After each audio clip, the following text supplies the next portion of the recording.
P हिंटिंगटन US का रहने वाला था।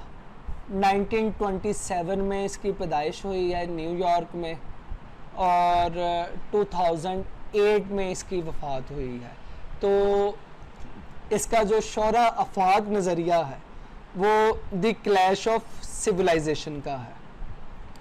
जिस तरह फ्रांसिस फुकुयामा ने 1989 में एक आर्टिकल लिखा एंड ऑफ हिस्ट्री के नाम से, इसी तरह इसने भी द क्लैश ऑफ सिविलाइजेशन के नाम से 1993 में आर्टिकल लिखा और इस आर्टिकल पे बहुत ज़्यादा क्रिटिसिज्म हुआ, बहुत ज़्यादा बहस हुई, तो सारी दुनिया में इसका चर्चा हुआ। तो ये आर्टिकल इसने बेसिकली फॉरेन अफेयर में लिखा था। तो अब इसी आर्टिकल की बेस पे इसने 3 साल बाद ये किताब लिखी जिसका नाम है the clash of civilization and the remaking of the world order.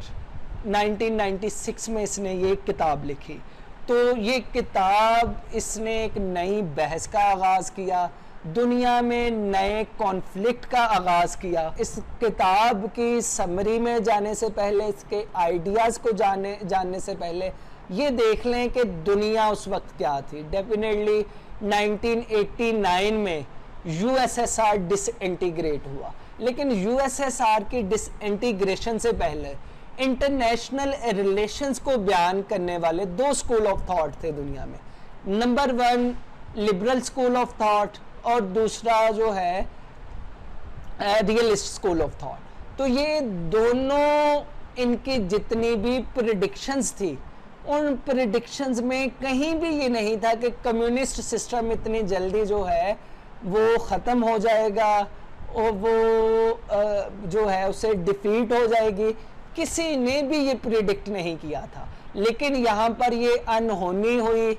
एक बिल्कुल दुनिया ने वो चीज़ देखी जिसे कोई भी एक्सपेक्ट नहीं कर रहा था, लिहाजा ये एक मसला बना। तो उसकी वजह से एक नई गुफ्तगू ने जन्म लिया। अब नई गुफ्तगू क्या थी? वो गुफ्तगू ये थी कि अब ये दुनिया नेक्स्ट जो है दुनिया वो कैसी होगी। तो लिबरल पॉइंट ऑफ व्यू क्या था इस पे, रियलिस्ट पॉइंट ऑफ व्यू क्या था, तो वो हमने देखना है। तो जारी बात है अब यूएसएसआर डिसइंटीग्रेट कर गया, तो उसके बाद ये दोनों का पॉइंट ऑफ व्यू के नेक्स्ट वर्ल्ड कैसी है। तो इसमें हम पहले लिबरल पॉइंट ऑफ व्यू देखते हैं, फिर उसके बाद realist point of view. Liberal point of view, ज़्यादातर लिबरल्स जो हैं वो ऑप्टिमिस्ट होते हैं, वो मुस्तकबिल के बारे में उनके हाँ एक बेस्ट पिक्चर होती है। तो अगर हमने देखना है लिबरल पॉइंट ऑफ व्यू, तो वो बड़ी आसानी से जो हमारे करीब ही है वो फ्रांसिस फुकुयामा है। तो फ्रांसिस फुकुयामा ने लिबरल डेमोक्रेसी और कैपिटल सिस्टम के ज़रिए दुनिया का मुस्तकबिल महफूज देखा कि इसके ज़रिए ना सिर्फ दुनिया महफूज होगी बल्कि ये कॉन्फ्लिक्ट्स जो आए रोज़ जारी रहते हैं, ना सिर्फ इनका एहतमाम होगा बल्कि कैपिटल सिस्टम भी दुनिया के लिए मनोसलवा बनकर नाजल होगा और दुनिया को अमनो आतशी का पैगाम देगा। तो ये बेसिकली इसका पैगाम था। तो इसके ज़रिए ये समझ लें कि ये कह रहा था कि इस सिस्टम के ज़रिए, लिबरल डेमोक्रेसी के ज़रिए और कैपिटल सिस्टम के ज़रिए दुनिया इंटरकनेक्ट होगी और जितनी ज़्यादा इंटरकनेक्टिविटी बढ़ेगी अकॉर्डिंग टू कांट, उतनी ही ज़्यादा दुनिया में पीस आएगा। तो अब दूसरा हम देखते हैं रियलिस्ट पर्सपेक्टिव। रियलिस्ट पर्सपेक्टिव ये हमेशा डार्क पिक्चर देखते हैं। इसमें ये देखते हैं कि दुनिया में जंगो जदल है, ये है, वो है, मसले मसाइल हैं।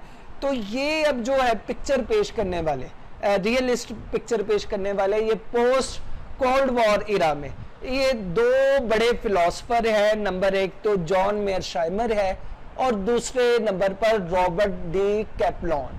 तो इनके यहाँ भाई दुनिया में अब कोई अमन नहीं होगा। इनका तो बल्कि ये कहना है कि कोल्ड वॉर में दुनिया में एक स्टेबिलिटी थी, दो ताकतें एक दूसरे के आमने सामने थी, इसलिए दुनिया में ज़्यादा जंगो जदल नहीं हो रही थी, दुनिया के मसाइल कम थे। लेकिन अब क्या हुआ है, यूएसएसआर के ख़त्म हो जाने के बाद दुनिया यूनिपोलर नहीं हुई, बल्कि दुनिया अब मल्टीपोलैरिटी की तरफ जाएगी। और मल्टीपोलैरिटी को इन्होंने पर्सोनिफाई किया है बिफोर सेकंड वर्ल्ड वॉर इरा, कि जिसमें मल्टीपोलैरिटी थी और दुनिया ने सेकंड वर्ल्ड वॉर देखी। तो इनका कहना था कि अब दुनिया मोर कॉन्फ्लिक्ट्स की तरफ जाएगी।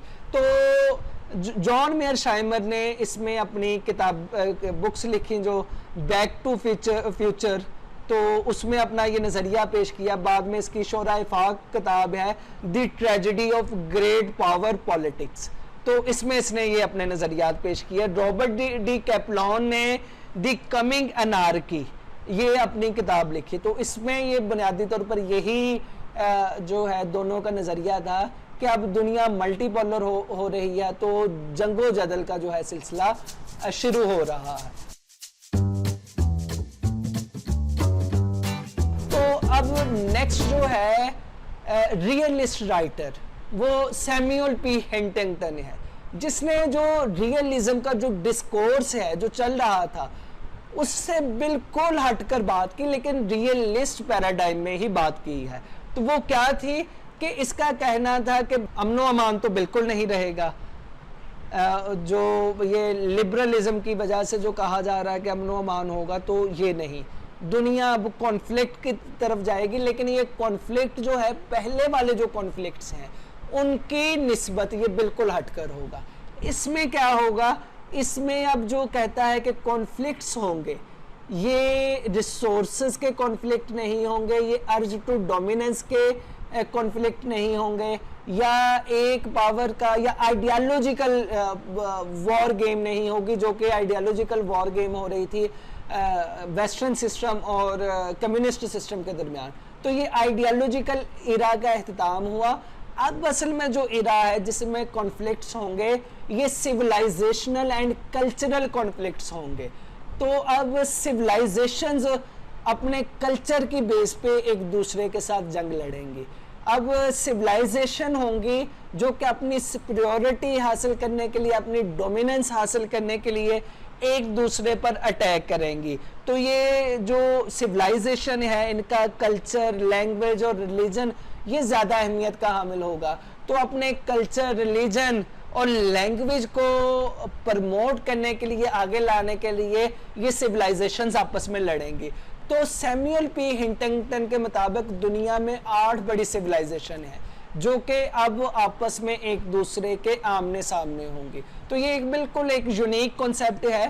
तो इसके ज़रिए इसने बताया कि दुनिया की जो 8 सिविलाइजेशन है, इनमें number 1 western civilization, number 2 Confucian civilization, number 3 Japanese civilization, number 4 Islamic civilization, number 5 orthodox Christianity civilization, number 6 Hindu civilization, number 7 Latin American civilization और नंबर 8 अफ्रीकन सिविलाइजेशन।